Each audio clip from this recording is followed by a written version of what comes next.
বলুন না স্যার, বন্ধুকে বললে হয়তো একটু হলেও আপনার মনটা হালকা হবে। আমার জীবনে দুটি মেয়ে, একজন এসেছিল কিন্তু চলে গেছে, আর একজন হয়ে যাক যেন রূপ কথাদের ডাকছি আপনার প্রতি আমি বাধা পড়েছি কৃতজ্ঞতায়, কেন স্বপ্নগুলোর এমন কেন, আর অহনার প্রতি আমি বাধা পড়েছিলাম ভালোবাসায়। অহনা,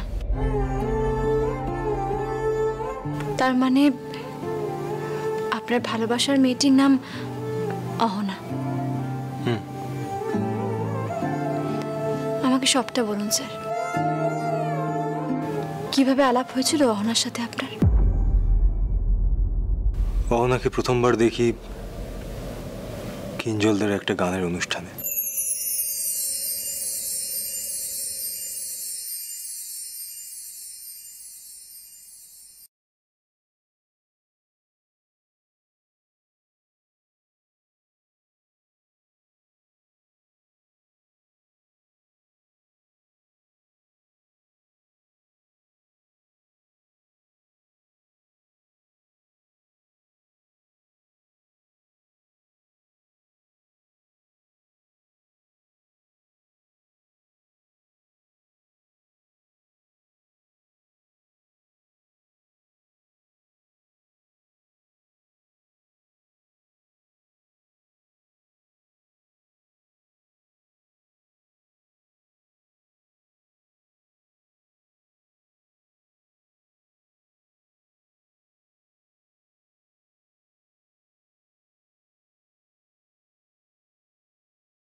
অহনার মধ্যে একটা অদ্ভুত চার্ম ছিল, প্রথম দেখাতেই মুগ্ধ হয়ে গিয়েছিলাম আমি। কি যে ভালো লাগতো ওর সঙ্গে কথা বলতে, আমার কত কথা বলতাম আমি ওর সঙ্গে কথা বলে, একটা অদ্ভুত শান্তি পেতাম। মনে হতো যে কতদিন পর একটা কথা বলার মতো মানুষ পেয়েছিলাম।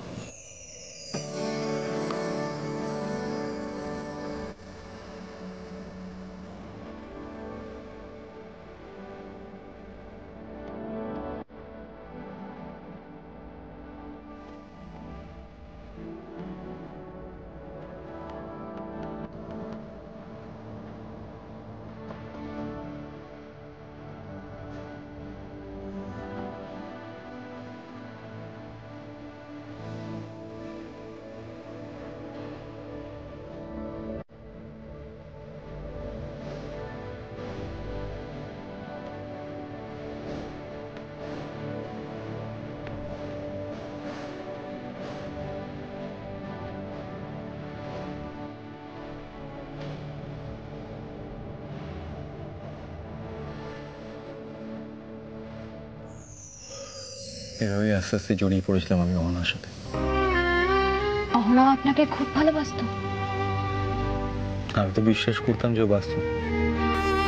খুব যত্ন করতো আমাকে, খুব খেয়াল রাখতো, আমার সব ভালো মন্দের হিসাব রাখতো।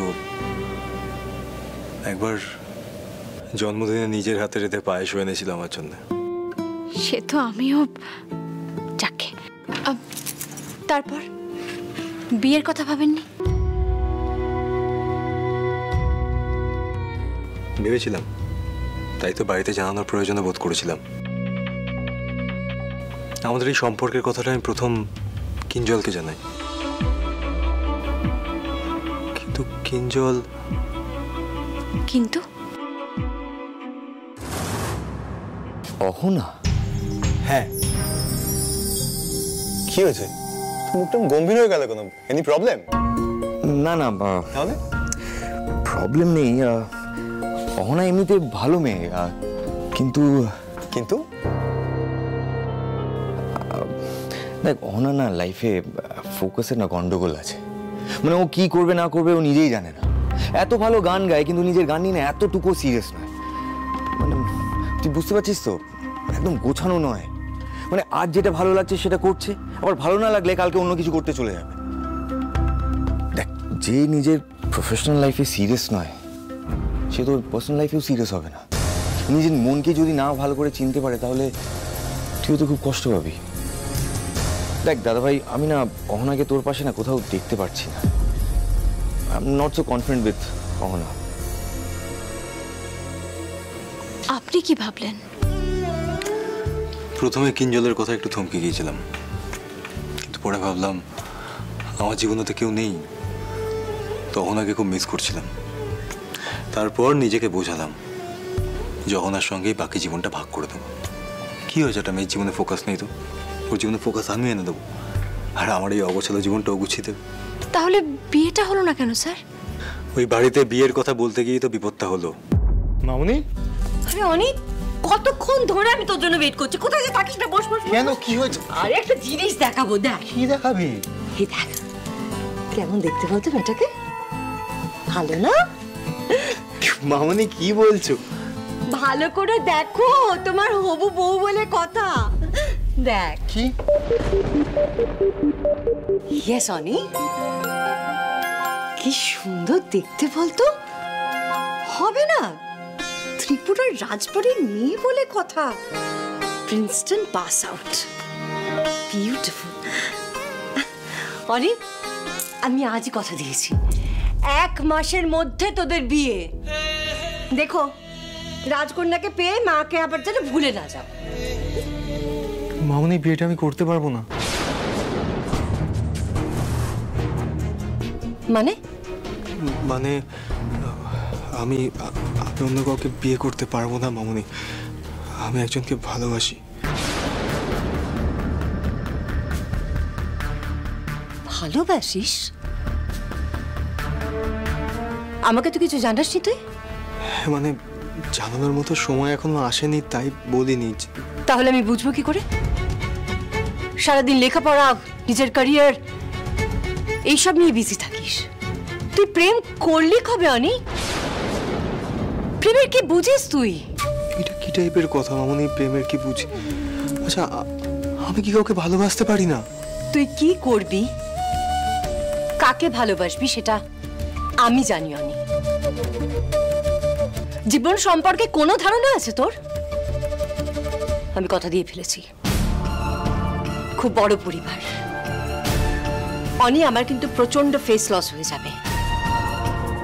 তুই চুপচাপ এই বিয়েটা করবি অনি, ব্যাস। আমি আর কিচ্ছু জানি না অনি, কিচ্ছু শুনতে চাই না আমি। আমি এটা করতে পারবো না, আমি অন্য কাউকে বিয়ে করতে পারবো না মামুনি। আমি অহনাকে ঠকাতে পারবো না। অহনা? অহনা মানে ওই মেয়েটা যে কিঞ্জলের সাথে, কিঞ্জলের ব্যান্ডে গান গায়? মাথাটা কি একেবারে খারাপ হয়ে গেছে অনি? ওই গান গাওয়া মেয়েটাকে আমি আমার বাড়ির বউ করব? অসম্ভব অনি। খুব ভালো করে শুনে রাখ, তুই যদি এই কাজ করিস অনি, তাহলে তোর সাথে আমার কিন্তু কোনো সম্পর্ক থাকবে না। এবার তুই বেছে নে, আমি না ওই অহনা।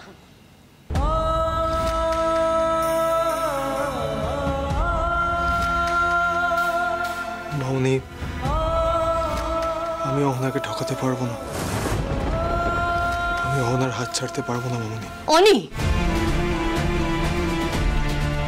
তুই আমাকে ফেলে ওই মেয়েটাকে বেছে নিলি? তুই পারলি এটা করতে অনি? আমার সম্মান অসম্মানের কোনো দাম নেই তোর কাছে। যদিও এটাই তো হওয়ার কথা, তুই তো এটাই করবি। তুই যে আমার নিজের ছেলে নোস।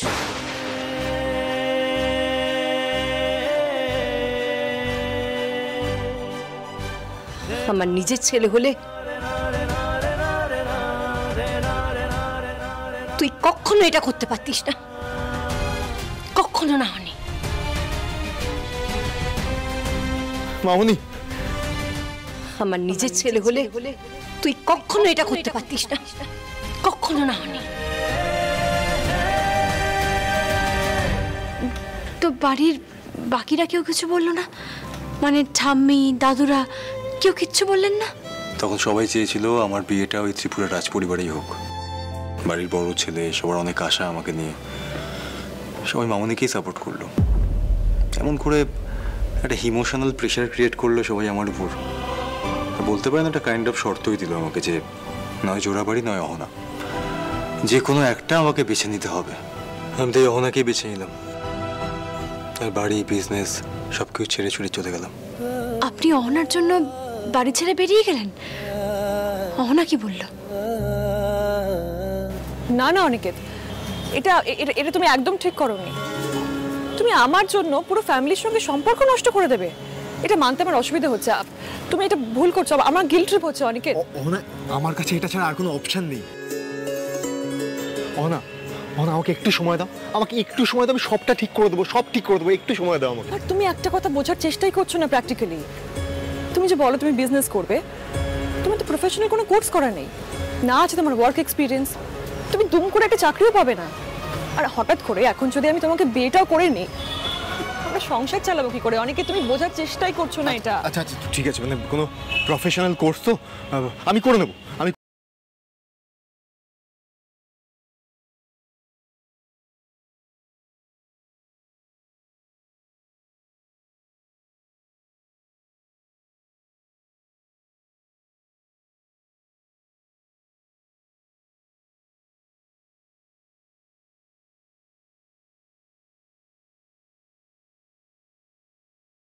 অহনার থেকে ফিরে আমি পিসমশাইয়ের ওখানে চলে গেলাম, কারণ বাড়িতে আমি ফিরবো না।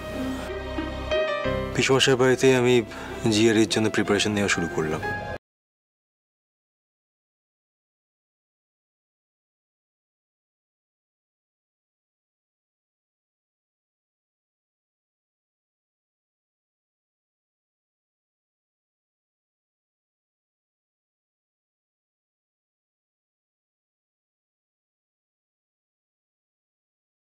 ইচ্ছে ছিল না, কারোর সঙ্গে দেখা করতাম না, কথা বলতাম না, কোনো বন্ধু বান্ধব নেই। ইনফ্যাক্ট যদি ডিস্ট্রাকশন হয়ে যায়, তাই আমি অহনার সঙ্গে কোনো সম্পর্ক রাখিনি সেই সময়। সম্পর্ক রাখিনি ইন দ্য সেন্স আমি ওর সঙ্গেও দেখা সাক্ষাৎ করতাম না, কোনো যোগাযোগ রাখতাম না।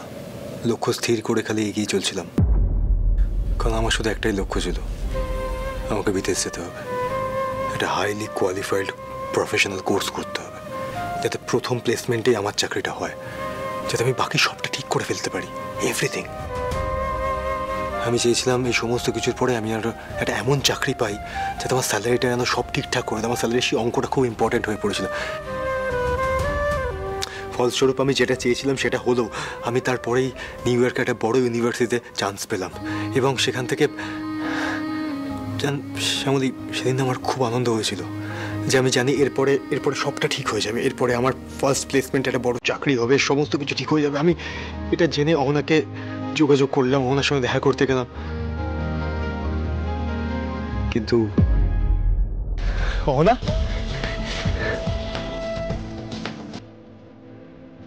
অহনা সব ঠিক হয়ে গেছে, সব ঠিক হয়েছে, এভরিথিং ইজ ফাইন নাও। তুমি জানো আমি বিদেশে একটা খুব বড় প্রফেশনাল কোর্সে চান্স পেয়ে গেছি, বছর ফিরতেই সেখানে চাকরিও পেয়ে যাবো। ইনফ্যাক্ট ওরা তো ইনিশিয়ালি আমাকে একটা স্টাইফেনও দেবে, সেই স্টাইফেন এতটাই যে আমি তোমাকে নিয়ে গেও সেখানে রাখতে পারবো। হ্যাঁ, হয়তো ইনিশিয়ালি একটু কষ্ট হবে, কিন্তু সেটা বেশি দিন নয়, চাকরি পেলে সব কিছু সেট আছে, সব ঠিক হয়ে যাবে, সবটা করে ফেলেছে। I am on.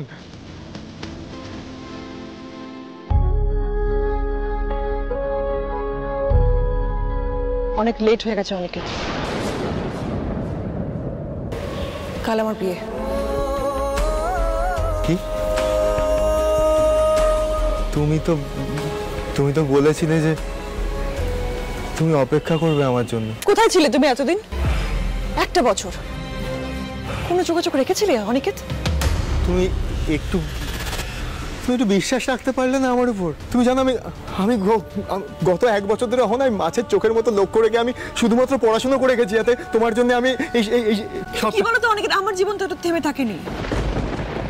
আমার বাবার শরীরের অবস্থা খুব খারাপ, এত খরচ, আমার নাজেহাল অবস্থা হয়ে গেছিল মেটাতে। তুমি সেটা আমাকে একবার জানাতে পারতো তো, একবার জানালে না কেন? তুমি অনেকে কি করতে?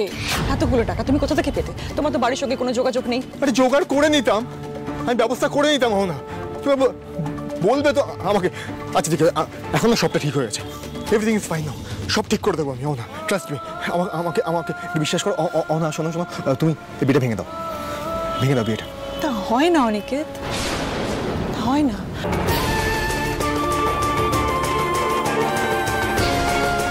প্লাস তুমি এখনো এত মোটা টাকার চাকরি করো না যে আমার সমস্ত দায়িত্ব নেবে। হ্যাঁ বলছো ঠিকই, কিন্তু আমি ভরসা করতে পারছি না। অনেকে আমার শ্বশুর বাড়ি বলেছে আমার বাবার সমস্ত ট্রিটমেন্টের দায়িত্ব নেবে, প্লাস আমার বরের সরকারি চাকরি। আমি এই বিয়েটা ভাঙতে পারবো না অনিকেত। এবার তুমিই বলো আমি কাকে ট্রাস্ট করব? আমার সরকারি চাকরি পাওয়া হবু বরকে নাকি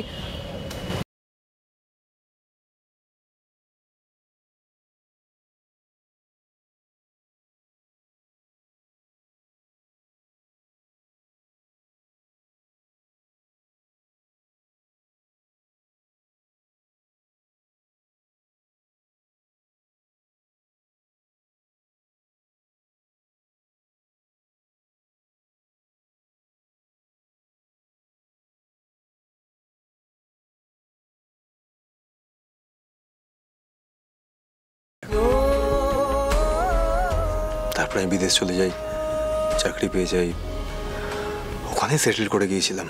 বাড়িতে এরকম একটা অঘটন না ঘটলে হয়তো আমি আর ফিরতামও না। ওই মাঝে মাঝে যেরকম আসি সেরকম হয়তো আসতাম।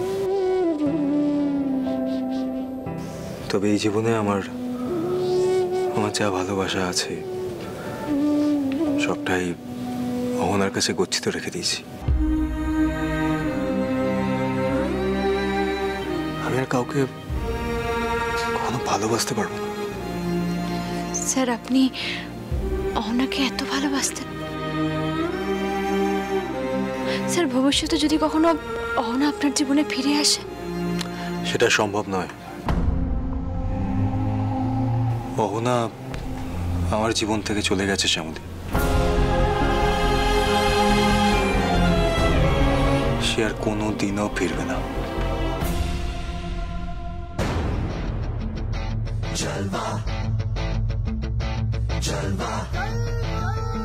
Yo, blaze up the walk, light it up to the beat. Come on, let's go.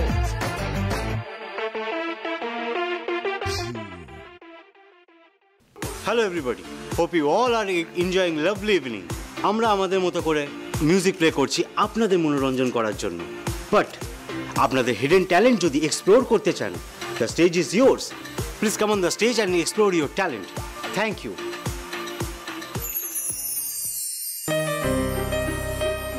ইস, স্যারের মনটা কত খারাপ হয়ে আছে। গানই পারবে স্যারের মনটাকে শান্ত করতে। গ্রেট, একটা গান গাইলে অনেকের অ্যাটেনশনই ড্র করতে পারবো।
idiot! Extremely sorry, ma'am.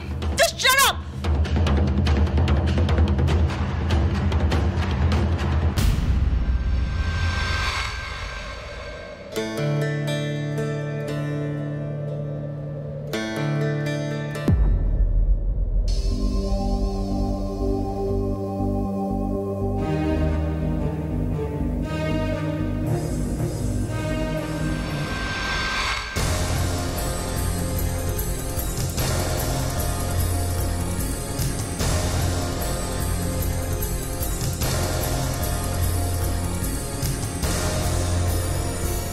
Excuse me.